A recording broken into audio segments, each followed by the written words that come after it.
this weekend I've been working on a 48 Hours film festival competition, and basically you're required to make a film within 48 hours. And so that means you don't find out that short information about the film until 7 p.m. on Friday.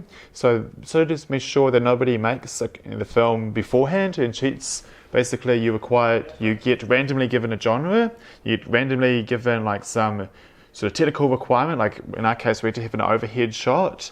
You get some other technical requirement, like you have to, or some other like element is required, like I think, I'm not sure what else was, but I know like some other times it's been like you have to have a teapot in it or whatever.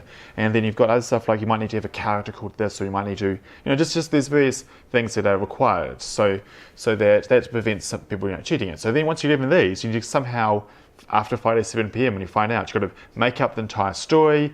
You hopefully already assembled your team beforehand, and you might figure out the actors you have, and you just go ahead and shoot it.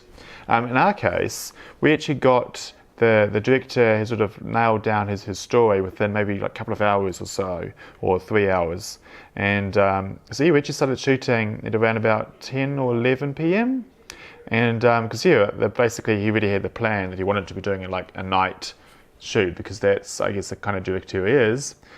Yay! Everybody loves shooting at night time in winter. Very cold. I mean, no, he likes sort of dark stories, I guess. That's what I mean about he likes nighttime shoots, not just torturing the crew in winter weather at night. Anyway, sidetracked. So beforehand, there's a bit of communication where we do to sort of, you do what pre-production you can do at least beforehand. So one of the things was checking like what camera we're going to be using. And so originally I was told like, oh yeah, we're using a C300 Mark II. And I'm like, sweet, that has got a timecode input. So we will, be able to have a quick workflow, which is important, when you're needing to not just film the thing in 48 hours, but you also got to do entire post-production, all the editing, the color grading, the sound mix, everything. And anyway, so yeah, C300 Mark II. And then like pretty much a few hours later, it's like, oh no, actually we're using a GH5 now. I was like, okay, let's just check which GH5. Oh yeah, the original one, not the GH5S that has got the timecode input. And then like a few hours later, it goes, oh no, wait, no, we're using an FS7. I was like, oh, okay. And there was sort of a quick roller coaster of using this camera, that camera, just whatever camera I guess he could really get his hands on for the weekend.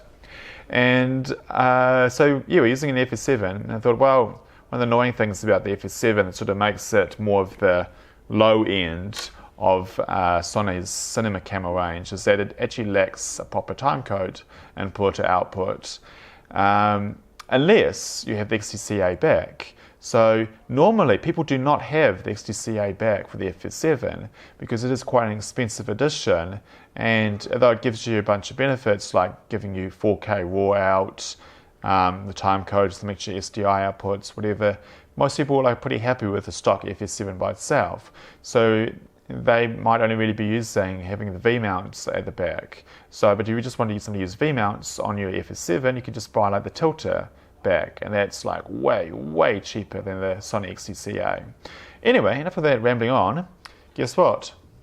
The camera they had is one of the rare FS7s that you see that come along with XDCA back. So I was not expecting that, but luckily I did already bring along my timecode boxes with it just in case, and all the right cables. I mean, heck, I even brought along the cable for like an ARRI Alexa just in case, I don't know, surprise, I arrive and sit in here as that. And so yeah, this is a Tentacle Sync E, the latest of the Tentacle Syncs. Pretty cool. And yeah, so like I said, most people, they're just kind of really having the back here to be able to use big V-mount batteries. So that sort of helps distribute the weight better if you're shooting handheld, having a big sort of counterweight at the back. And also, of course, this battery can power it for ages. There's this internal one. So there we go, we've got the V-mount on it. And there, let's just take this off so you can sort of see better, not being hidden underneath.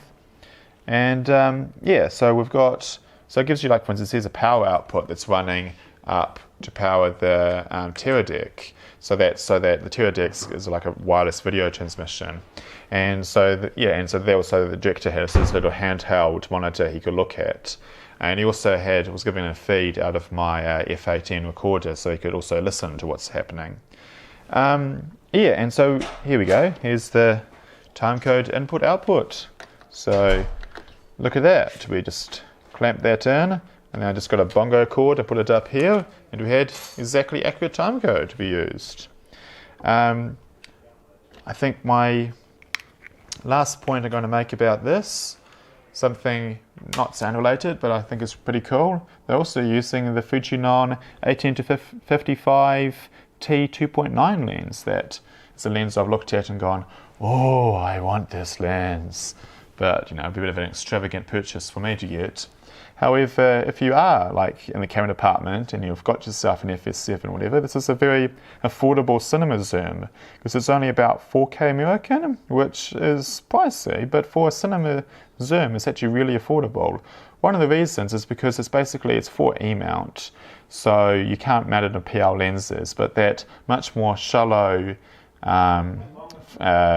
lens mount allows them to sort of optimize the design and produce like quite a good lens. However, you can actually swap the mount out on the back of this and use it on other shallow mounts. So you can also use it on the Fujinon, the Fuji X. Actually, I think the Fuji X. I mean, you can get it in a Fuji X. And anyway, I'm having the guy who's just doing the sound post to film it, with the sound team here in a sense. And so I'll wrap it up very soon. But yeah, I just made the point that you can actually get this lens and other mounts. You can swap it out like FZ mount, you can get this. So I've got a Sony F3 camera, so I'm always sort of dreaming about one day getting a Fujinon 18-55 and swapping out so I can mount it on my FZ mount Sony F3. Anyway, let's get on into these final hours to submit this film on time and win it. Fingers crossed and shit. See ya.